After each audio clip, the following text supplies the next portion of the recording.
Hello दर्शक बंधु नमस्कार। आज सुनमा गोटे पौराणिक कथा कृष्ण सुदामांकर कथा आज सुनमा। गोटे गरीब ब्राह्मण परिवार थी सुदामांकर जन्म होइथिसी।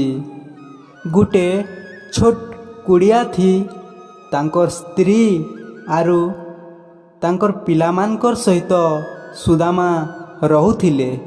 आरु तांकर रोजगार कथा कहमा बोले बहुत कम रोजगार करुथुले। बहुत दुख कष्ट ने से माने जीवन यापन करुथिले। केबे केबे तो सुदामा आरु तांकर स्त्री वसुंधरा के उपास रहबा के भी पड़ुथिला। आरु केबे केबे तांकर पिलामान के खाइबा के पीबा के भी दे नहीं पारुथे। सेथिर लगी वसुंधरा तांकर मन कष्ट लागुथिला। हेले सुदामा केबे भी मन दुख नाई करी। से सबु बेले कहूथिले मोर पाखे भगवान अछन, से आमके निश्चय साहाय्य करबे, आमर जत्न नेबे। थरे थरे सुदामा छुआ बेलर कथा के मने पकाई करी से चिंताग्रस्त हो जाउथिले। आरु से समय थी तांकर प्रिय बंधु प्रिय सखा श्रीकृष्णंकर कथा बहुत टे मने पड़ी जाउथिला। केते बेले समय पाइले सुदामा तांकर स्त्री आरु पिला मान के तांकर घरर द्वारे बसई करी कहसन जे वर्तमान द्वारिकार रजा होछन श्रीकृष्ण, जे कि मोर प्रिय बंधु। आमे जेते बेले छोट छोट हेथिनु गुरु संजीवनींकर आश्रम रे आमे पाठ पढ़ुथिनु। मुई तांकु गोविंद बोली करी कहसी। आमे दुई जन एते सांग हेउथिनु जे किहे काके छाड़ी करी रही नहीं पारुथैर। हेले इहादे से मोर पाखे एका नहीं न सत, हेले से मोर मन भितरे सबु बेले अछन। हेले इ कथा सुनी करी सुदामांकर स्त्री कहसन जे जदि श्रीकृष्ण हेउछन तुमर छुआदिनर सांग छुआदिनर सखा, तो तमे देखा काहेला नहीं करबार, तमके तो से देखले बहुत खुशी हेबे। सुदामा कहले से तो एछुन राजा हे जाइछन, के जाने मोते चिन्ही पारबे कि नहीं जे मोते सोर रखी थिबे। तो तार परे सुदामार स्त्री कहसन से तमके केबे भी नहीं भूली थिबे। तमे जाई करी तांकर पासे जेते बेले पहुँचीब से तमके आदर करी करी आलिंगन करी करी पास के धरी नेबे आरु भल व्यवहार देबे। जदि तांकर दया हेबा बेले आमर इ अभाव गरीबटा नहीं रहेन। मोर कथा मानी करी थरे तमे तांकर पाके जन, ताहांके इ हेला नि हेला अभाव कथा कहब, से निश्चय किछि ना किछि तो आमके साहाय्य करबे। भगवान श्रीकृष्ण जदि चाहेबे बोले आमर अभाव एका नहीं रहेन। लास्ट रे सुदामा तांकर स्त्री कथा ने राजी हेले आरु से द्वारिका जीवा के श्रीकृष्ण के भेटी जीवा के बाहरी पड़ले। तार परे तांकर स्त्री के कहले जे मोर सखा श्रीकृष्ण को देखा करबार लागी मुई द्वारिका जाउछे। से तो एते बड़ रजाटे तांकर पाके खाली हाथे काना जिमी, किछि गुटे सांगे नहीं करी जिमी, ताहांके देबार भलिया जिनिस काना अछि जे आमे ताके नहीं देमा। सुदामार स्त्री कहले हाँ हाँ तमे ठीक कथा कहूछ, खाली हाथ तो किहे नहीं जाउन, किछि ना किछि नेबा के पड़वा। र टिके अटक मुई तार व्यवस्था करुछे। एतकी कहले आरु सुदामार स्त्री घर भीतर के ପଶିଲେ। ସେ ଘର ଭିତରେ ବହୁତଟେ ଖୋଜାଖୋଜି କଲେ, ହେଲେ ମୁଠେ ନ ଖୁଦ ପାଇଲେ। ସେ ଖୁଦକେ ଆଣିଲେ ଆରୁ ଭଜା ଭଜି କଲେ। ଖୁଦ ଭାଜି ସାରି କରି ସେ ଗୋଟେ କରିଆନେ ବାନ୍ଧିଦେଲେ ଆରୁ ଯାଇକରି ସୁଦାମାକେ କହିଲେ, ଏଇଟା ନିଅ, ତୁମର ବନ୍ଧୁ ସଖା ଶ୍ରୀକୃଷ୍ଣଙ୍କୁ ଦେଇଦେବ। ତାରପରେ ସୁଦାମା ସେଇ ଖୁଦ ଭଜାକେ ଧରଲେ ଆଉ ତାଙ୍କର ମୁଣାରେ ବି ଭରଲେ ଆରୁ ଦ୍ୱାରିକା ବାହାରି ପଡ଼ିଲେ। ସୁଦାମା ଖାଲି ପାଦେ ବହୁତ ଦୂର ଚାଲିତେଲ ଯାଉଥନ୍। କଣ୍ଟା ଝଣ୍ଟା ସବୁ ମାଡ଼ିତେଲ ଚାଲିତେଲ ଆଗକେ ଯାଉଥନ୍। ଯେତ୍କି ବେଲିଆ ଟିକେ କଷ୍ଟ ଲାଗ୍ବା ସେ ସାଙ୍ଗେ ସାଙ୍ଗ ଗୋବିନ୍ଦ ଗୋବିନ୍ଦ ବୋଲି କହୁଥିଲେ। ବହୁତ କଷ୍ଟନେ ସେ ଦ୍ୱାରିକା ନଗରକେ ଯାଇକରି ପହଞ୍ଚିଲେ। ସେ ଯେତେବେଳେ ରାଜପ୍ରସାଦର ଗେଟ୍ ମୁହଁରେ ପହଞ୍ଚିଲେ, ସେନ ଦ୍ୱାରପାଲ ମାନେ ତାହାକେ ଭିତରକେ ଯିବାକେ ନାଇଁ ଦେଇ। ସେଠାନର ଦ୍ୱାରପାଲ ମାନେ ସୁଦାମାକେ ପଚରାଲେ, କିଏ ତମେ? କାଁ ହେଲା ଯେ ଆସିଛ? ତମର କାମ କାଣା? ସୁଦାମା କହିଲେ, ମୁଇଁ ହେଉଛେଁ ଗରିବ ସୁଦାମା। ମୁଇଁ ମୋର୍ ଛୁଆବେଲର ସାଙ୍ଗ ସଖା ଶ୍ରୀକୃଷ୍ଣକେ ଦେଖି ଆସିଛେଁ। ଇ କଥା ଶୁଣିକରି ଦ୍ୱାରପାଲ ମାନେ ଟିକେ ହସବାକେ ଲାଗଲେ ଆରୁ କହିଲେ, ହଁ ହଁ, ଟିକେ ଅଟକି ଥ, ଆମେ ଯେତେବେଳେ ଡାକ ଦେମୁ ତମେ ଭିତରକେ ଯିବ। ଠିକ୍ ଇ ସମୟାନେ ଶ୍ରୀକୃଷ୍ଣ ରାଜପ୍ରସାଦ ଠାନୁ ଭଟାକେ ବାହାରି ଆସିଲେ ଆରୁ ସୁଦାମାକେ ସେ ଦେଖୁନ୍ ତାଙ୍କର ଆଡ଼କେ ସେ ଧାଇଁ ଆସିଲେ। ସେ ରଡ଼ି ରଡ଼ି କହୁଥନ୍, ସୁଦାମା ତମେ ଆସିଛ? ମୁଇଁ ତମକେ ବହୁତ ଦିନ ନାଇଁ ଦେଖିଥାଇ, ଆଜି ଆସିଛ, ମୁଇଁ ଆଜି ବହୁତ ଖୁସି। ଆସ ସଖା ଆସ। ଏତ୍କି କହିକରି ଶ୍ରୀକୃଷ୍ଣ ସୁଦାମାକେ କୁଣ୍ଡେଇ କରି ଧରି ପକାଇଲେ ଆରୁ ସେ ତାଙ୍କର ରାଜମହଲ ଭିତରକେ ସୁଦାମାକେ ଧରି ନେଲେ। ଇସବୁ ଜିନିଷ ଦେଖିକରି ଦ୍ୱାରପାଲ ମାନେ ଆଶ୍ଚର୍ଯ୍ୟ ହୋଇଯାଉଥନ୍। ଗୋଟେ ଭିକାରୀ ଭଳିଆ ଦିଶୁଥିବାର ବ୍ରାହ୍ମଣକେ ମହାରାଜ ରାଜମହଲକେ ଡାକି ନେଲେ। ଭଗବାନ ଶ୍ରୀକୃଷ୍ଣ ସୁଦାମାକେ ନେଇକରି ତାଙ୍କର ଦିବ୍ୟ ଆସନରେ ବସାଇ ଦେଲେ। ଶ୍ରୀକୃଷ୍ଣଙ୍କର ରୁକ୍ମିଣୀ ବି ଯେତେବେଳେ ଜାଣିଲେ ଯେ ସୁଦାମା ଆସିଛନ୍ ବୋଲି, ସେ ବି ଧାଇଁ ଆସିଲେ।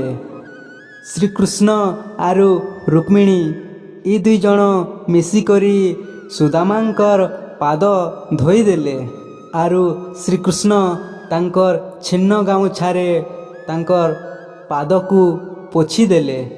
ତାର ପରେ ଦୁଇ ବନ୍ଧୁ କଥାବାର୍ତ୍ତା ଭଲ ମନ୍ଦ ହେଲେ ଆରୁ ଛୋଟ ବେଲର କଥାମାନେ ମନେ ପକାଇ କରି ସେମାନେ ବହୁତ ଖୁସି ହେଲେ। ଶ୍ରୀକୃଷ୍ଣ ହଠାତ୍ ସୁଦାମାକେ ପଚରାଇ ଦେଲେ ଯେ, ସଖା ତମେ ଏକଲା କେନ୍ତା ଆସିଲ? ସଙ୍ଗାତୁଣୀକି ବି ଆନିଥିତ କିନି? ଇ କଥା ଶୁଣିକରି ସୁଦାମା ଟିକେ ଚୁପ୍ ରହିଲେ। ତାପରେ ଶ୍ରୀକୃଷ୍ଣ କହିଲେ, ହଉ ହଉ, ନାଇଁ ଆଣିଲ ନାଇଁ, କିଛି କଥା ନାଇଁ।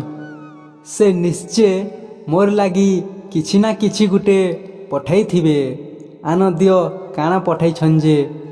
ତାରପରେ ସୁଦାମା ଟିକେ ଲାଜେ ଲାଜେ ହେଲେ ଆରୁ ତାଙ୍କର ମନେ ଭାବିଲେ ଯେ ସେ ହଉଛନ୍ ରଜାଟେ। ମୁଇଁ ଇ ଖୁଦ ଭଜା ଆନିଛେଁ, ତାହାଙ୍କୁ କେନ୍ତା କରି ଦେମି? ଇ କଥା ଚିନ୍ତା କରି ସୁଦାମା ଲାଜରେ ବୁଡ଼ି ଯାଉଥାନ୍ତି। ମୁଡ଼ ଗାଜି କରି ଚୁପ୍ ହେଇକରି ରହିପଡ଼ିଲେ। କୃଷ୍ଣ କହିଲେ, କାଣା ଚୁପ୍ ପଡ଼ଲ ସଖା? ଦେଖୁ ଦେଖୁ ତୁମର ବେଗ ମୁନାଥି କାଣା ଆନିଛ ଯେ? ମୁଇଁ ଜାନିଛେଁ ସଙ୍ଗାତୁଣୀ ମୋର୍ ଲାଗି କିଛି ଗୋଟେ ଭଲ ଜିନିଷ ଦେଇଥିବେ। ଏତ୍କି କହିକରି ସୁଦାମାଙ୍କର ଠାନୁ ବେଗମୁନା ଛଡ଼େଇ ନେଲେ ଆରୁ ତାଙ୍କର कुले धरले आरु से मुना भीतर के हाथ समय करी खुलबा के लागले। इबेल के सुदामा कहूथन नहीं नहीं से मुना रे किछि नहीं न नहीं देख कहूथन।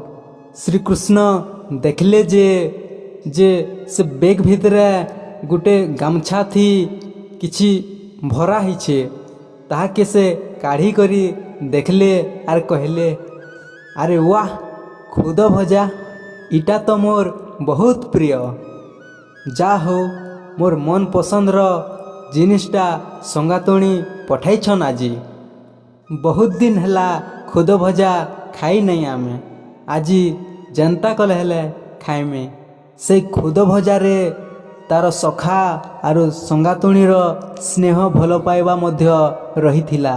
तापरे श्रीकृष्ण बहुत आदर हे करी गुटे मुठा खुद भजा धरले आरु तांकर मुहुने भरी नेले। सेई खुद भजा को आनंद रे श्रीकृष्ण खाऊ थांती। सखा सुदामार आरु संगातुणीर स्नेह भल पाइबा एही खुद भजा बहु गुणित करी देछि। तार परे आर मुठे जेते बेले खुद भजा खाइबा के लागले रुक्मिणी तांकर पास के धाई आसले आरु से खुद भुजाटा छड़ाई नेले। तमे सबू खाईदेले केन्ता करी हेबा आमे भी तो अछू इटा देखी करी सुदामा मने मने हसुथन। रुक्मिणी तांकर मने मने भाबुथिले जे श्रीकृष्ण जेन खुद भुजा मुठे खाइछन सखार लागी सेते एका सुख समृद्धि लागी यथेष्ट आर मुठे खुद भुजा खाइथिते बेले तो सारा संसारर धन संपत्ति सुदामा के दे देथिते। श्रीकृष्ण सुदामा के कहला परे आर केते दिन द्वारिका ने से रही गले। तापरे सुदामा घर के जीवार लागी इच्छा कले। कृष्ण कहिले सखा विदाय बेले मुई तमके काना देमी। सुदामा हाथ जोड़ी करी कहिले हे गोविंद मुई तमके छाड़ी करी जाऊछे इटार थानु आरु बड़ दुख किछि नहीं न केवल एतकी चाहसी जे मोर हृदय ने तमे सबु बेले रही थ। ई कथा सुनी करी श्रीकृष्ण टिके हसी देले। तार परे श्रीकृष्ण सुदामा के कुंडई पकई आलिंगन कले। तार परे सुदामा घर आड़कू बाहरी बारे लागले। घरे जेते बेले सुदामा पहुँचिले तांकर स्त्री तांकर पास के धाई आसले। द्वारिका नगरी थी जेन जेन घटना मने घटी थिला सुदामा तांकर स्त्री के सबु किछि गुट गुट करी कहले केते कष्ट ने से जगह के पहुँची थिले।